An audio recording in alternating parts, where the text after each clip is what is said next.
थेट तळेगावात जातोय। तळेगावात मतदानाची तयारी जी आहे ती पूर्ण झाली आहे आणि त्या ठिकाणी आपल्याला जायचं आहे। थेट जाऊयात तळेगावात, जिथे आपले प्रतिनिधी अक्षय बडवे आपल्यासोबत जोडले गेलेत। अक्षय, काय सांगाल, तयारी कशी सुरू आहे?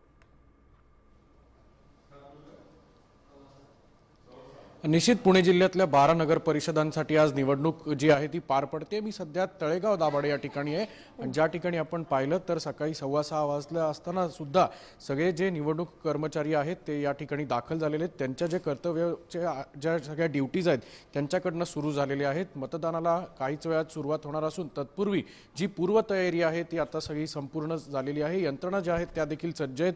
जे वोटिंग बॉक्स आहेत ते देखील या ठिकाणी तैनात करण्यात आलेले आहेत। अधिकारी कर्मचारी वर्ग जो आहे तो देखील या ठिकाणी आता हळूहळू जमायला सुरुवात झालेली आहे। त्यांच्याकडून सुद्धा या ठिकाणी आपण जर पाहिलं तर तयारी पूर्ण आहे। आपण गेल्या काही दिवसांपासून जर बघतोय तर तळेगाव दाभाडे जी नगर परिषद आहे त्या ठिकाणी काही ज्या नगर परिषदाच्या ज्या निवडणुका आहेत त्या रद्द करण्यात आल्या होत्या, स्थगिती त्यांना देण्यात आली होती आणि त्यातलाच हा एक भाग आहे ज्या ठिकाणी तळेगावमध्ये 27 प्रभागांमध्ये निवडणूक होणार होती। मात्र 19 ठिकाणी त्या ठिकाणी बिनविरोध झाल्यानंतर उरलेले 9 ठिकाणी जी होणार होती निवडणूक ती देखील त्यातले 5 ठिकाणे जे आहेत ते स्थगित करण्यात आले। त्यामुळे तळेगाव दाभाडेमध्ये अवघ्या 4 प्रभागात जरी निवडणूक होणार असली तरी सुद्धा नगराध्यक्ष पदाची जी प्रोसेस आहे ती सगळी सुरळीत होणार आहे आणि आज या 4 प्रभागात निवडणुकीची जी तयारी आहे ती आता पूर्णपणे सज्ज झालेली आहे आणि काही वेळातच मतदानाला सुरुवात होणार असून मतदानाची जे पूर्वतयारी आहे या सगळ्या निवडणूक कर्मचारी अधिकाऱ्यांकडून आता पूर्ण झाल्याचं पाहायला मिळतंय।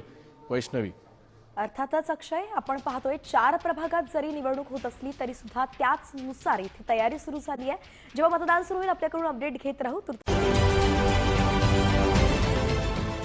देश विदेशातील प्रत्येक घडामोडींचे लाईव्ह अपडेट मिळवण्यासाठी आता साम टीव्हीच्या सर्व सोशल मीडिया प्लॅटफॉर्मला लाईक, फॉलो आणि सबस्क्राईब करा। तसंच सर्व नोटिफिकेशनसाठी बेल आयकॉन प्रेस करायला विसरू नका।